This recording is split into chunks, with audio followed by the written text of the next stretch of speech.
It is Saturday the 25th of July and I'm reading the chapter 14 of Earth.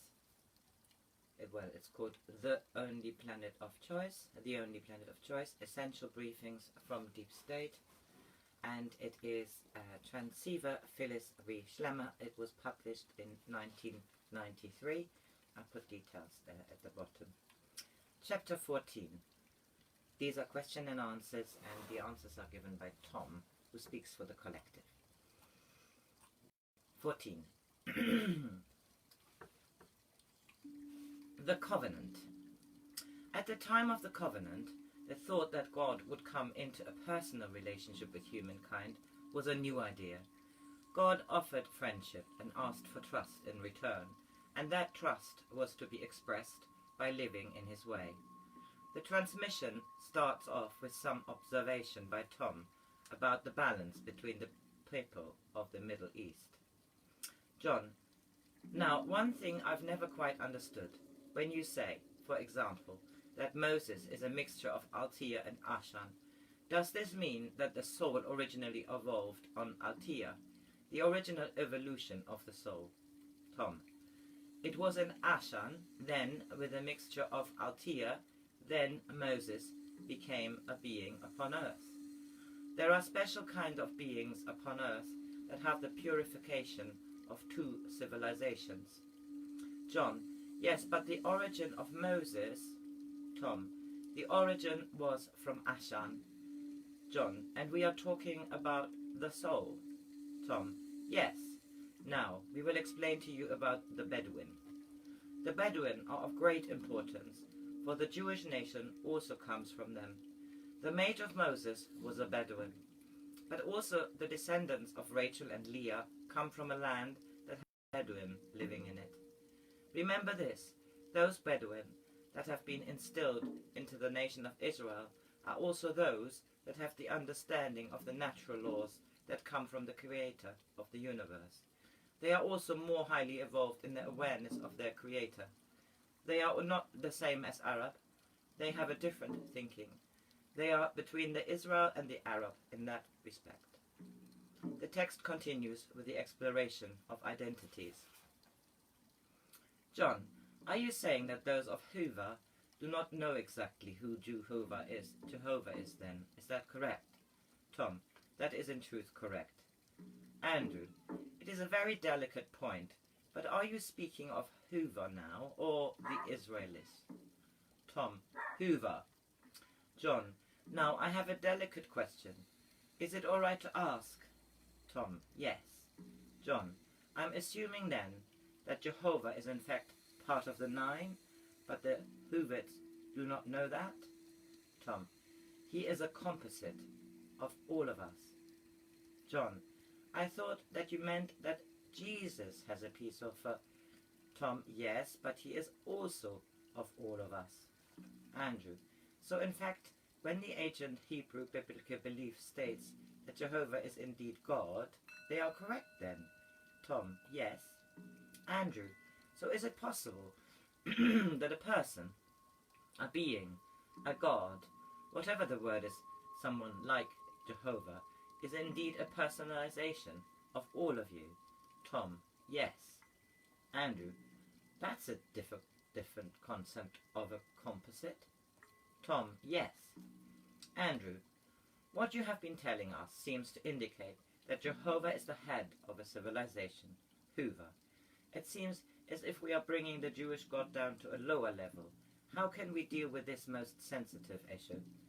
Tom, Council has said that it is a perplexing problem for those of the nation of Israel. But if it could be explained in the intellect, not in the emotions, who the Hebrews are, why they have had that sense of duty within, and why they have failed, and that the civilizations are attempting to help them, then the Hebrews will come to understand. Andrew, yes, I have a suggestion to make. Somewhere I've read in a Talmud text that in ancient times the rabbis did know that there was a God above Jehovah, and that Jehovah was indeed something of what we now understand him to be. Yes. Andrew, I would like to ask about the Ark of Covenant. Is it well preserved and in perfect condition? Have you seen to that over the thousands of years? Tom, it has not been placed in vain. There are those on earth who believe that it never existed. John, I'm interested in knowing more about the God of the Arabs, Allah. You've never really explained who he is. Tom, there is but one that heads the universe. It is a composite, yes. But when you speak of the God of the Arabs, do you have the understanding that our Abraham was the father of two nations? John, yes. Tom, then you also understand that Allah is what those of Israel call Jehovah. The nation of Israel has forgotten its heritage, its choosing, and its covenant. Abraham was told to go and spread his seed through all the planet Earth. Abraham attempted to spread his seed into the universe, not into planet Earth. Abraham, in his beginning, was not willing to give up control completely. Abraham was told to populate and go forth, and the covenant was not truly kept. In this nation, if this nation had gone forth and populated as it was, then this planet Earth, that was my cat. So, that was my cat jumping out from the window. Let me just fix this here. Goodness me. Right.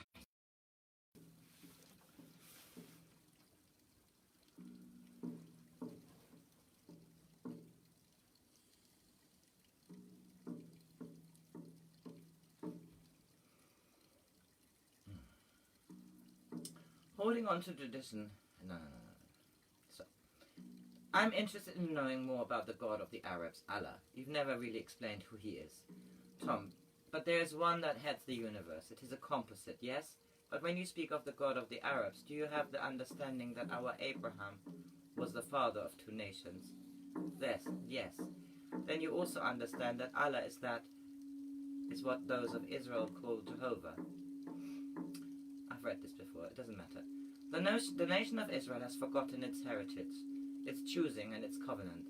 Abram was told to go and spread his seed through all the planet. Abraham attempted to spread his seed into the universe, not into planet Earth. Abraham in his beginning was not willing to give up control completely. Abraham was told to populate and go forth, and the covenant was not truly kept. In this nation, if this nation had gone forward and populated as it was, then this planet Earth would not be in such a serious state as it is at this time. Holding on to tradition has been made by man, not from us or from the civilization. It has been a way in which man has controlled other men. The people of the nations of Ishmael are brothers with the nation of Israel. It is important that brothers do not fight brothers. But in your world it seems to be your system. It is important for this message to be given to the nation of Israel, for they need to understand that the powers of their mind can create that which they fear. Your mind brings to you not what you want, it brings to you what you are. The nations of Israel must look closely at what they are. They want peace, but may we ask why they do not have peace? For what are their fears? Is it what it is in the hearts of the men and women of the nation of Israel that is most important? And when the nations of Israel begin to fear less, then also it will begin to change, and then perhaps the nation of its father, the patriarch Abraham, may also begin to change. For each feeds the other, yes.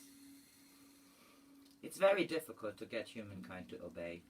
When you read this planet Earth and all the groups that exist, for many civilizations, it's difficult to see, in truth, which are willing to obey. The Hurwitz are the least willing.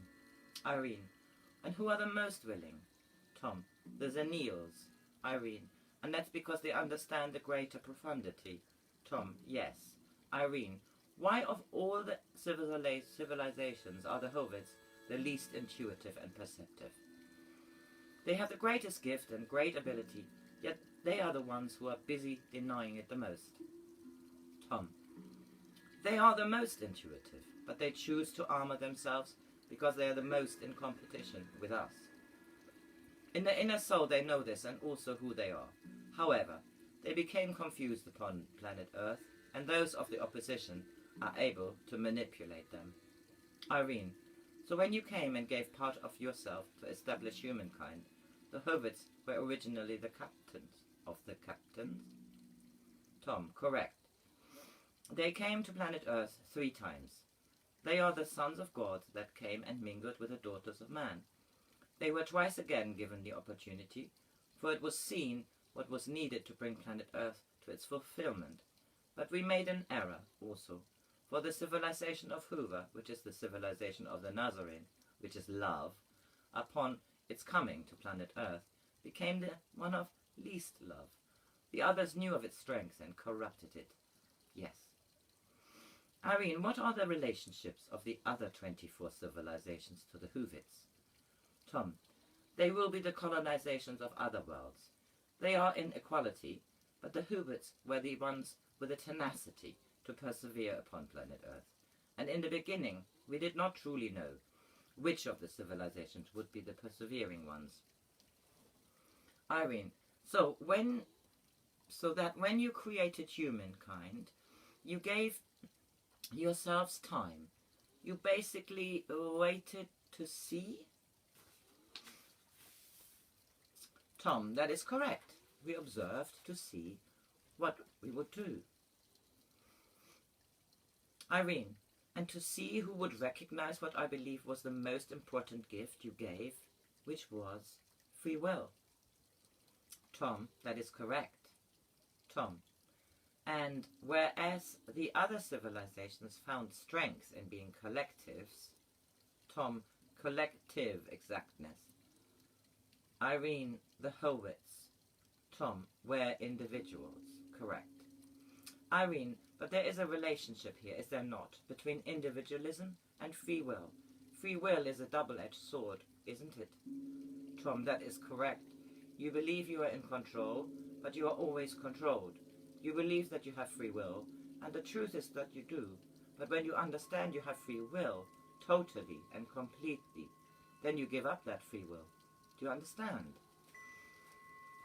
Irene, yes, because the knowledge of what you truly possesses becomes the very thing that allows you to dispossess it. Tom, that is correct, like obedience. Irene, now the others knew that if they can control the Hoovits, the rest of the civilization wasn't as important. Tom, yes. We would pray the Hoovits would understand that. Irene, which also goes back to what you were saying before, which is the testing of yourselves, isn't it? Tom, that is correct. Irene, because you exist in an arena where collective consciousness and free will don't have meaning? Tom, that is correct. Irene, and so for you, to better understand free will, you needed to watch how your creation understood it. Tom, we needed a lens, yes. Irene, and you also knew that there was going to be a battle with the others. Tom, we would have been naive not to, yes, but you understand we did not know the outcome, for it is not our way. Irene, the outcome in terms of your battle with them. Tom, that is correct. Irene, I believe that, but what happened is that you knew that in some sphere, in some universe, that this battle was going to play itself out. You knew that you couldn't directly confront them because of the nature of what you are and the nature of what they are. Correct? Tom, correct. So you chose paradise with which to carry on this battle. Tom, correct. Irene, and you gave the Hoovits what you believed was the greatest weapon and gift that you could give them. Tom, free will, yes. Irene, knowing full well that that could be their greatest strength as well as their greatest weakness. Tom, that is correct. As we have said in the beginning, the others meddle with your weaknesses as well as your strengths. Irene, and so once the Hoovits understood the gift of free will, then they could begin to understand the joy of the other 23 civilizations. Tom, that is correct. The following question concerns a visit to Megiddo in 1974 by some of the group. Megiddo is a mound of fairly modest proportions, with a view over the fertile plains of Israel. These plains are allegedly the physical site of the battlefield of Armageddon. On the other side rises the symmetrical Mount Tabor, and then beyond that the rugged hills of Galilee. Its stillness pervades the atmosphere around Megiddo. Archaeologists have cut through the mound in several places, and in one of the deepest of these excavations is a circular platform of rough stone. This was the old Canaanite altar. Hawks nested in the rock face to the side of it, and Andrew felt particularly drawn to that spot. Andrew, we went recently to the old city of Megiddo, which according to our historians goes back about 6,000 years. Do you have anything to say about the little city of Megiddo? Tom, it is a settlement of a longer duration. It was founded in 9228 BC by a small group which had migrated from a different area at the time of the destruction. It was a stronghold for those that maintained a contact and communication with us. And it was a stronghold of truth. Those that opposed in their thinking or in their reverie had decided that by destroying truth they would be able to control planet Earth.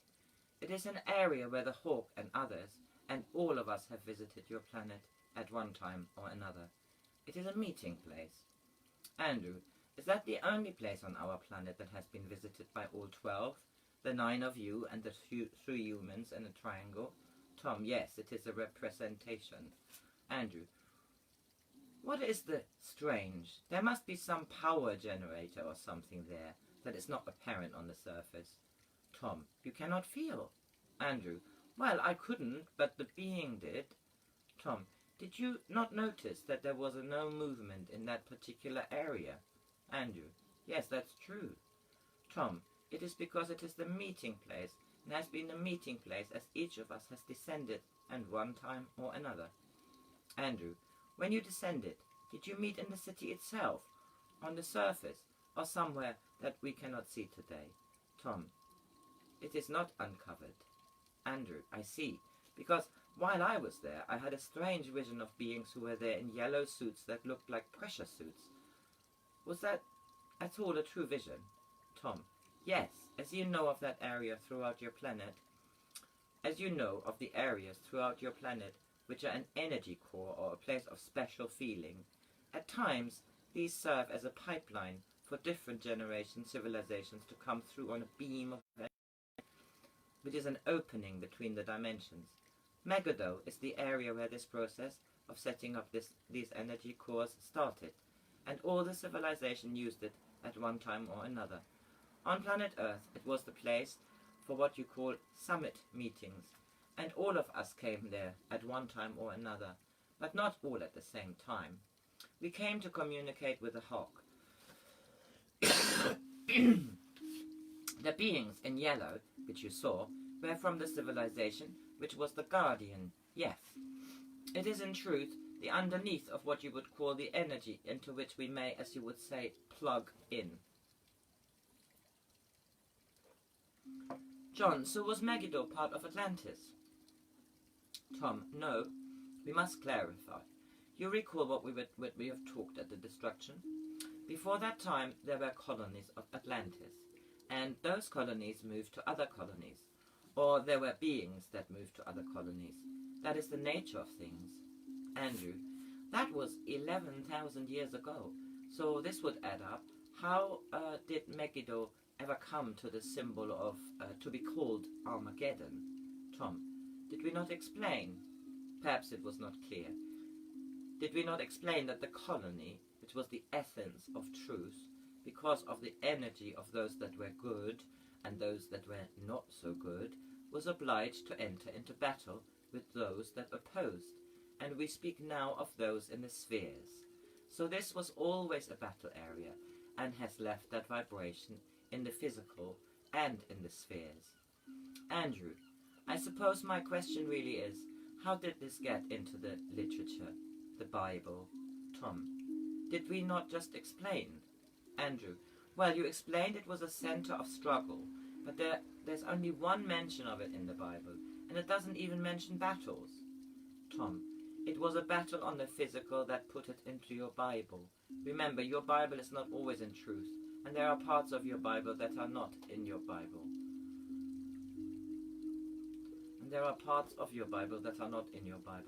Andrew, yes, you did tell us that. What's puzzling me is that there is the most important statement that could and should be in the Bible.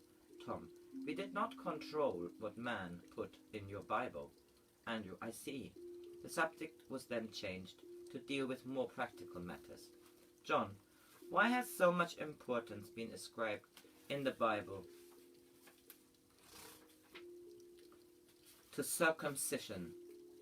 Tom, it is truly a very simple explanation. There are no complications with us. It is only those that follow later that we have said that cause complexity. If you recall the climate of Israel and the surrounding countries, they have had great heat and sand and dryness. One of the greatest ills that afflicted those that lived in this area was the affliction of the genitals of the males. They knew that their genitals gave them pleasure and also pain. They remembered the pleasure more and would not allow circumcision. The reason for the beginning of circumcision was to make the people strong and to eliminate the cancer that was consuming women. If males in that climate are not circumcised, then it creates a cancer in women. It was done to make them strong, but it was also to ask them to have the faith in us. A grain of sand in a child creates much pain and much difficulty. It was that simple. Andrew, what about the religious aspects, where it was a sign of the covenant between Abraham and the Lord? Tom, we thought we had just explained that to you. At that time there was not a male that would do this. Does that give you the explanation? Andrew, yes, that does for the beginning. How about today? Is it still necessary? Tom, in this time and this day, there are many things that are different, but it's still better to be circumcised. You understand that in 1500 years from now, there will not be a foreskin on a male. It is not necessary for you to be circumcised to have the understanding. Andrew, how about circumcision of women that's practiced in some countries? Why is it not practiced in the Jewish religion? Tom, it was not what we asked. The reason why we asked for the males to be circumcised was their ego. The females did not have the same ego problem. We asked the males to make a practical sacrifice and to believe that if they did this, their whole people would benefit. We asked them to believe in our knowledge and recommendation. Andrew, is that the same reason you asked the sacrifice if you did of the firstborn? Tom, that was not us. Andrew, it happened to be in the Bible. That is why I wondered how it got there. Tom, many things are in the Bible are not in truth. Andrew, yes, we are trying to sift out which are true and which are not. Tom, circumcision came for two reasons, one to help and one to give faith. It is now carried beyond this, and people believe that it brings them closer to God. That was not the intention. That is the end of chapter 14, and tomorrow I shall read chapter 15, The Nazarene. Jesus!